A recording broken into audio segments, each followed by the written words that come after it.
So it's all to play for still. I think so. Do you want to bet against us?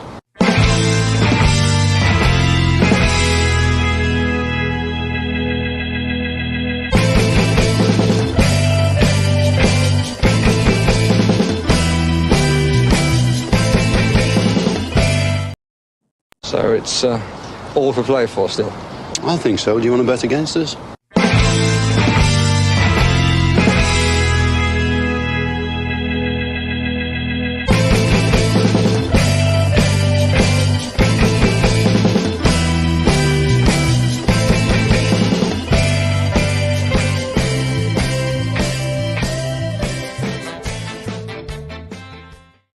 Hello, Aston Villa fans. Welcome to For the Love of Paul McGrath podcast on, which was a bit of an, a game that, I think that game today, I would love if we would have won it, but we didn't, and we lost 2-1, and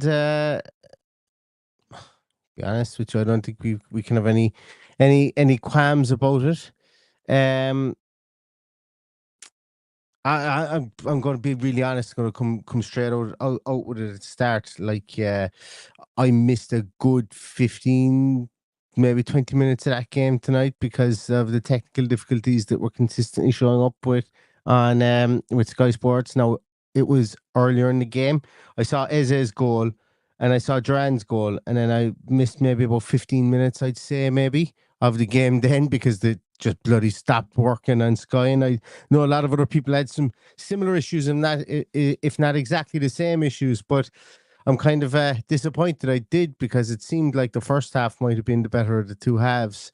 And Villa went in 1-1 at half time, then they come out after the break, and Crystal Palace take the lead through Kamada. I don't know, the game never grabbed me by the scruff of the neck at all today. Some people, it's funny, like when you read through Twitter and you read, some people were saying that it was exciting, some people were saying that it was energetic on both sides. I don't know, I just didn't get much out of that game tonight. It was great, obviously, to see Boubacar Kamara and Tyrone Mings and back, and Buendia back. But I just thought that, like when we were talking about it in the team sheet tantrum, I was saying that, yes, look, we're going to have this lightning attack on the wings, and we're going to have a lot of overlap and stuff like that. And it happened for fits and starts in the first half, but it wasn't a consistent performance, I don't think, overall. And and Palace win 2-1. They've now have two games won in a row. But like, when we were doing the team sheet tantrum, I could have predicted, and I kind of, I could have predicted how it would have gone if we lost this game, and I did say it beforehand. And you can see it on social media as well, that it's like, Villa win this game tonight. Villa's squad is excellent. We've won, and it's we rested all these first team players. Villa lose this game tonight and it's doom and gloom. Spurs are going to beat the shit out of us. Emery doesn't give a fuck about the competition. We're never going to win a cup again, all that kind of stuff. And I'm not saying anybody's right or wrong to think that way, but there is a happy medium and there is a middle ground somewhere along the way. And everybody wanted to go out and win this game tonight. Everybody wanted to stay in the Carabao Cup, I would imagine. Even people who say, glad I'm out of this cup, it's Mickey Mouse Cup, Tin Pot Cup or whatever. It's not really, when you don't have silverware and you haven't had silverware in years and decades, there is no such thing as a Mickey Mouse and a Tin Pot Cup, because if it was a Mickey Mouse and a Tin Pot Cup, we would have had opportunities, or we would have won it at some stage. So there's no cup beneath us. And we should, any cup that we win is a cup that we want to win. It's just a shame that we didn't go out and get a result there tonight, because I think that it's something that we could have built on through the rounds in this, specifically with that so-called second team, or with giving those giving your second team or your rotational players a bit more game time. But that's not the case, and we've got Spurs the weekend. It'll be a completely different first 11. Villa will have a completely different performance, I've no doubt. Spurs losing Mickey van de Ven tonight in their game. I actually completely forgot to check to see how that finished. Yeah, Spurs up 2-1 versus Man City, but losing Mickey van de Ven, and they're putting out a result as it stands against Manchester City at the moment, albeit a hugely rotated Manchester City team. And we welcome them, or they welcome us, should I say, at the weekend. Then we go on to Club Bruges during the week. Champions League, and the reason I'm mentioning these two teams are those two competitions is, as I said in the team sheet tantrum, Unai Emery has come out and said these are the two competitions we're going to prioritize. And that's why I'm not here spitting feathers and jumping up and down. And while we can all agree that we want silverware, and I've just said it there a moment ago, I would love to have some silverware, and there is no cup beneath us. When somebody tells you that it's not as important to him as, and this isn't having a go at Unai Emery, it's the transparency. I think that that if you don't listen to that and you're annoyed over it, that's fine. But if you do listen to it and you're annoyed, he's after saying that it's the league and the Champions League. And, the greedy part of me wants silverware, and we won't get it from the Carabao Cup, but we do have other opportunities to win silverware, albeit in more difficult competitions, which are still to come. And yeah, just kind of feels like, it does kind of feel that there is opportunities missed in the Carabao Cup that we could have taken, but I don't think it's on Unai Emery from that point of view. I think it's more so like there's some players there tonight that I just, that they didn't seem like they fitted the game. And some people will disagree with me on this one, but I think there was times there today when the game just completely bypassed Emi Buendia in that pivot position at the top. That attacking midfielder. A lot of people would have different views on who he played tonight. But the difference, there is a stark difference between him and Morgan Rogers. The fact that you play Morgan Rogers in that position, he picks up the ball, he drives at it, and he's a different attacking ability. Buendia didn't show that tonight. He certainly didn't showcase that. He tried to get in and around midfielders. He tried to be that outlet for us to play through the middle, and it didn't really come off for him an awful lot tonight. I also at times look, there's a lot of good about Kosta Nedeljkovic, but it's games like that tonight that I can see the clamour for him to start games. I can see why he hasn't started games. And I'll give you an example. There was twice, was it twice? There was 3 times in the first half that for a right back, he ended up down the left wing. And I don't know how that happened. I just don't. He was grand, don't get me wrong. I thought he had a great game tonight. But, as I say, if you're being hypercritical about players and stuff like that, I think that's definitely something that Unai Emery would look at and would start tearing his hair out over. Thought John McGinn, obviously he's somebody who played at the weekend, played at the weekend. He's the club captain and stuff like that. Didn't get on the ball as much as I would have liked him tonight. And when he did, did we really see that driving performance from him? Like what I'm talking about here is when you put it against a Tielemans-esque type performance, being able to tread the needle. Don't get me wrong, he did a lot of industrious things out there tonight, but it's just different players in this team. When you start moving other players in there that have different skill sets into their positions, there's a noticeable difference when those players aren't there. And the 2 players, I would say that that the team, the things we tried to do through the middle didn't happen, were because of Yuri Tielemans not being there and Morgan Rogers not being there. And it goes back to what I mentioned in the team sheet tantrum as to why, I thought it might be a positive, was the fact that we could go at them on the wings, having all the pace we had on the wings. And in the cold light of day, when you look back through it, we did need an opportunity to go at them through the middle as well. And it wasn't as apparent that we could do that, without the likes of Tielemans and Rodgers, based on tonight. And look, there's other reasons for that as well. The most disappointing thing that I find with that is that, you know, they lose Eze after what, about 15 minutes? They lose Adam Wharton in the first half as well through injury. Let me just bring that up on the phone there actually and see. Like, if you were to tell me that they lose Eze and they lose Wharton after what, 27 minutes, and we don't really get a massive, massive, massive control in the middle of midfield. We were great. Don't get me wrong, we weren't overrun or anything like that, but you know what I mean here. Like, playing straight down through the middle, we couldn't really get that because of the way they'd set up with the three centre halves. I wouldn't have believed you.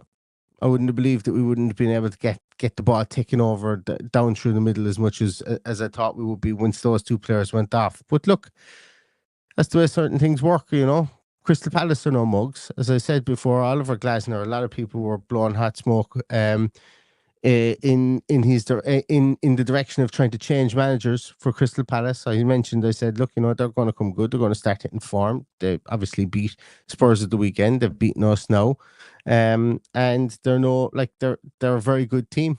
There are three centre halves there with Trevor Chalobah, Lacroix, and Gay are three very, very solid centre halves. I mentioned there that Adam Wharton went off injured. And Eze went off injured, but they're two very good players, both in the England setup. And, we'd no right to invite them to come to Villa Park and expect to win. But at the same time, we put out our team was still pretty decent that we put out. We just didn't put out a performance tonight. I think that's the biggest thing. It wasn't a brilliant performance from Villa tonight. And,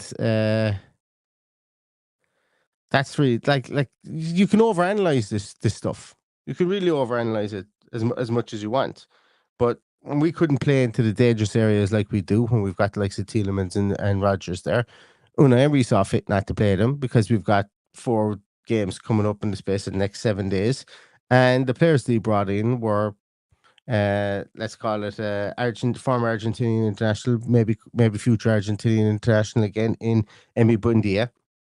And returning Boubacar Kamara was French international, and Boubacar Kamara played really well. Thought he was. I didn't see any ill effects of him out there in the field. Thought he was actually pretty good.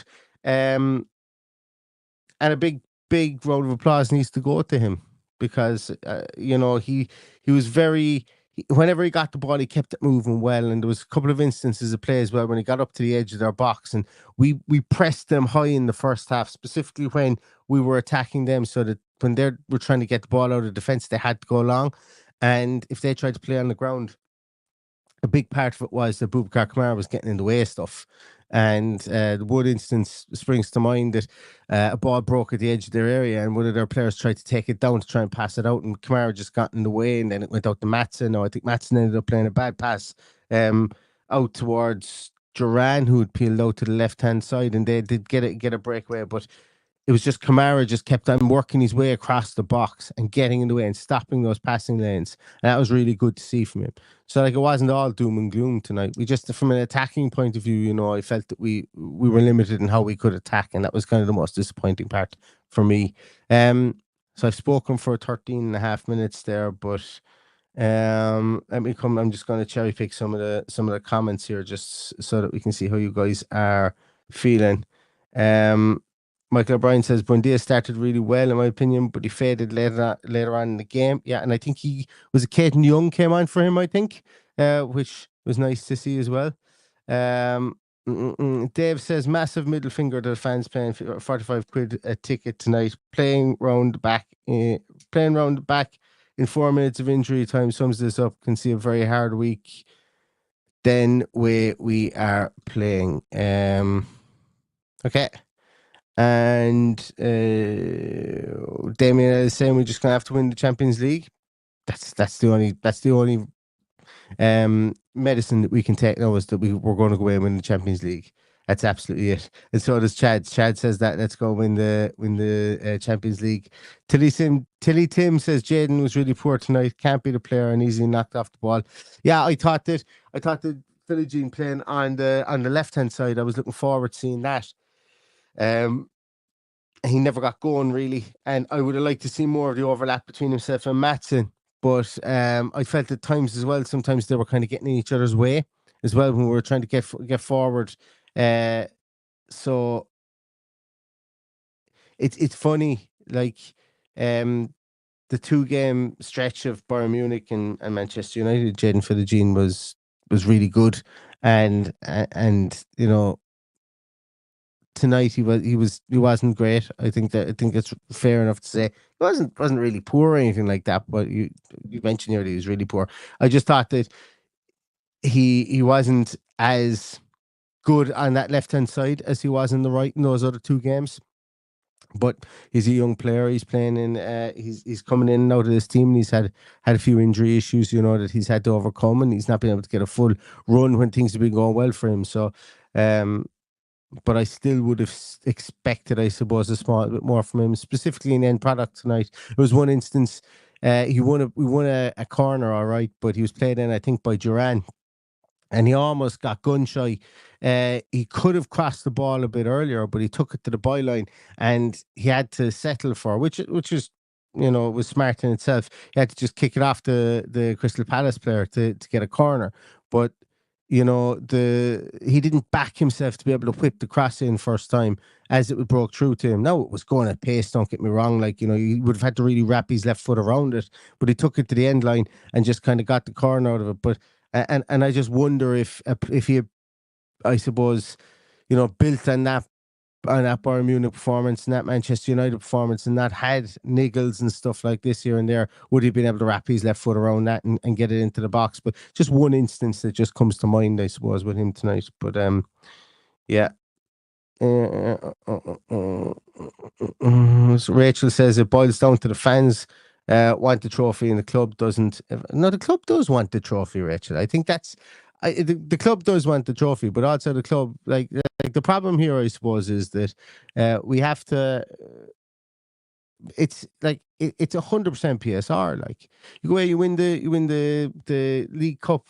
I think you get something like, oh God, I could be wildly off on this, but I remember reading somewhere. I think you get something like 2 million or something like that for winning the League Cup, whereas we get 2 million if we beat Club Brugge on Wednesday. I think it solely comes down to financial part of it. But the club would love to win it. Would love to win a trophy, but I think to stay competitive.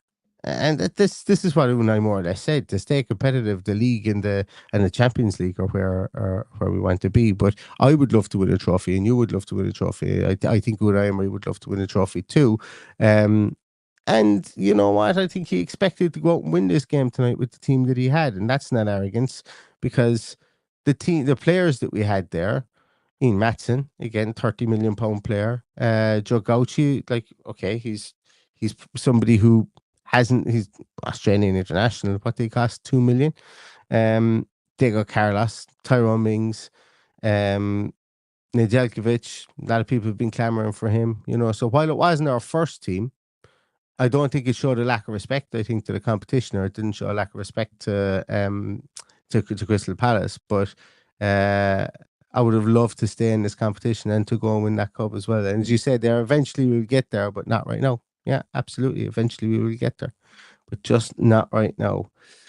Tom is coming at it from the point of view of the treble is still on as well. And David is saying not out of the FA Cup there.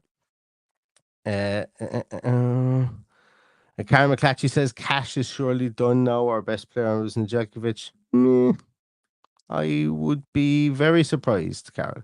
I would be very surprised if we didn't see Cash for the rest of the year.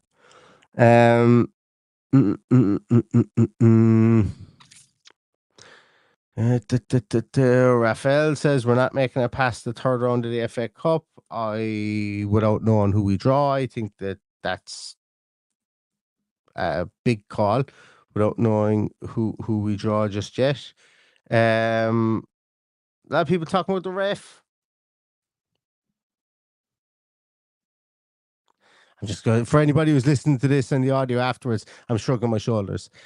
You know, that's all I can really do about referees at this stage. I'm indifferent to them. I don't think the ref cost us this game tonight. I don't think the ref won this game for Crystal Palace, but it kind of is what it is. I think it is what it is in that instance. A lot of people saying that Booba played well. I absolutely agree. I thought he was really good. Palace's second goal was a gift. I forgot to click on that. Tom says that. I agree with that too as well. Where else are we? Mark Honop says a lot of the big teams don't bother with Carabao Cup until the semi-finals. Fixture congestion will ultimately water down the quality of the product. Maybe time to keep the League Cup for the EFL only. I don't know about keeping it for the EFL only, but I think I'd be foolish not to agree with this with the first part. Look, I suppose the way we could think about it is like the only trophies aren't spread around the English game, and this kind of goes back to what a couple of people have been saying, that for all this greatest league in the world, best product in the world, English football teams are the best football teams in the world. The trophies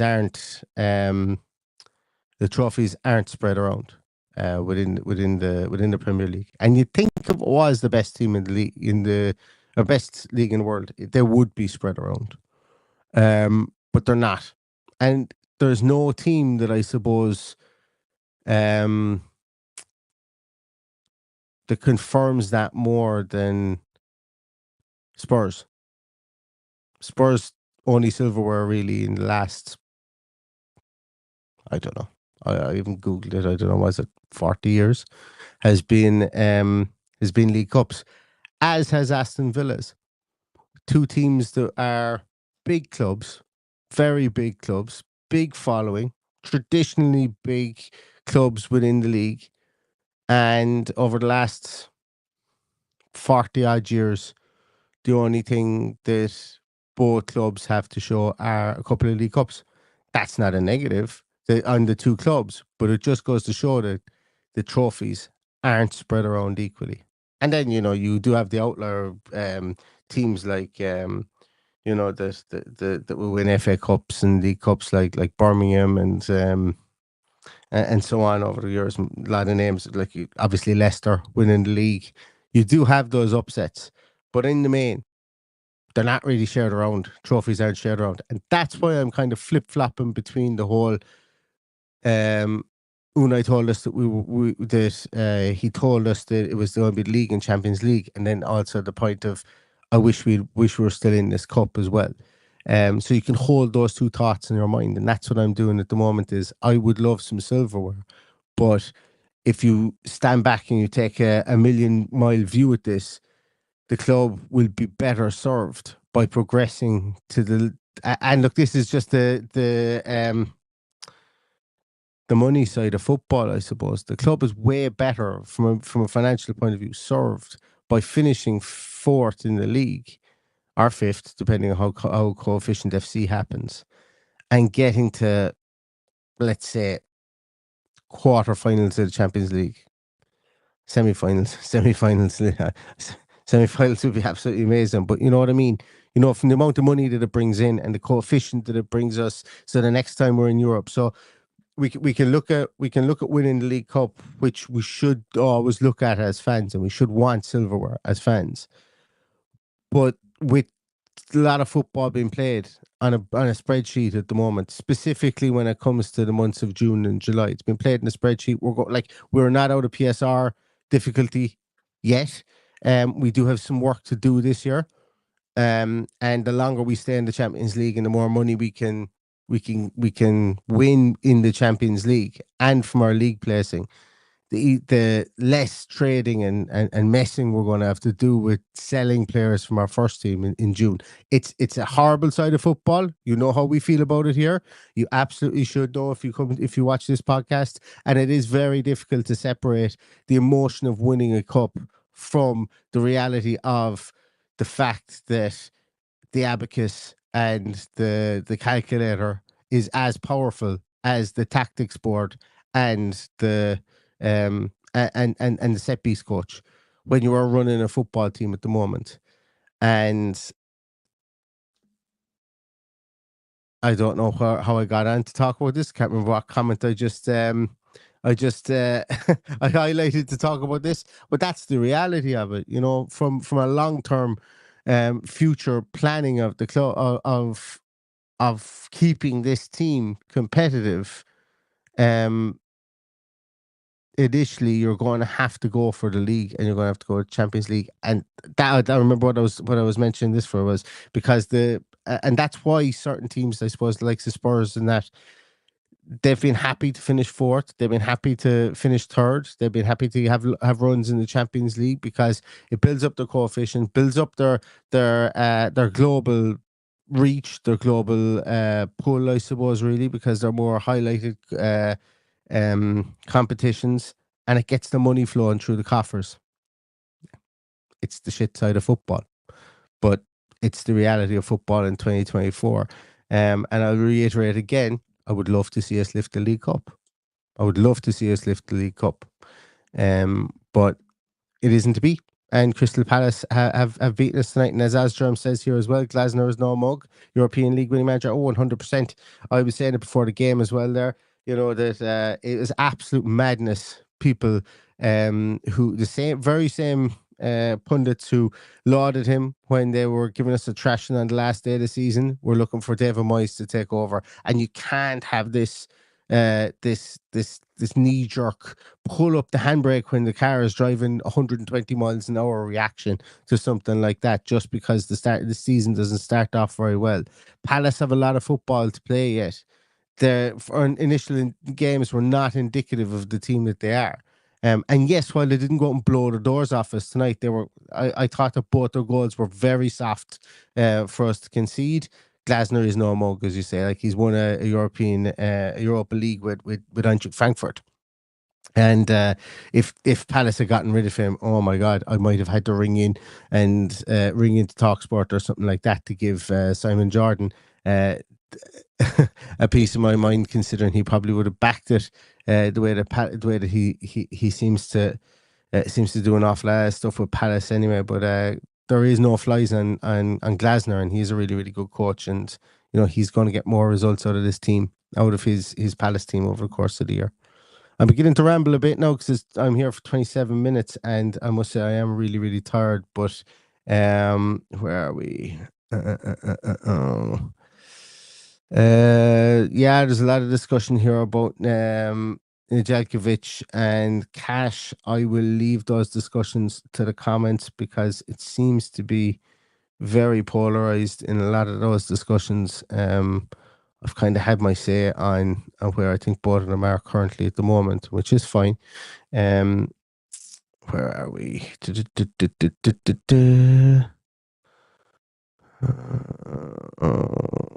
Yeah, listen, look, I suppose I'm going to leave it at that, because I'm wreck tired, and I know you guys probably are too, and there's a lot of people who are very upset over the loss, and there's a lot of people who are trying to find silver linings. I don't really know. As I say, my big thing here is that I would have loved for us to win the Carabao Cup, but if we're not winning the Carabao Cup means that we go out and we get a result. And look, it's the way football always is.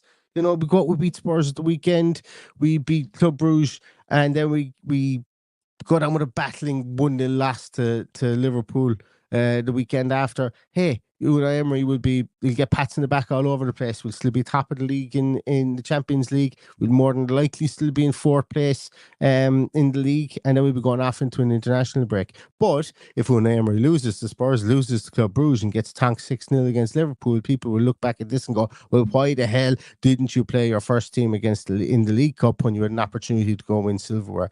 It's always the case with football. You're only judged on your next result. No matter what you've done in the past, the way football goes is that it's so cyclical. And I suppose the Oliver Glasner conversation is probably indicative of this as well. Is no manager becomes a bad manager overnight. No team becomes a bad team overnight. You're always just judged on your most recent results, and Villa will be judged on that too. But you know, for me, I think that it would be hypocritical of me to turn around and say that Unai Emery didn't play the right team tonight. I can understand exactly why he did it. We didn't get the result, and we move on towards to Spurs at the weekend, and then on to Bruges then midweek, and we see what results we get from those. And we will be back with preview shows, with team sheet tantrums, and with post match podcasts on both of those games, and also for Liverpool the week after. So I hope you do join us. It is Liverpool the week after, whoever it is the week after. I always get confused about who's after Club Bruges. I keep on forgetting who it is. But we will be back with team sheet tantrums and previews and post match podcasts for those as well.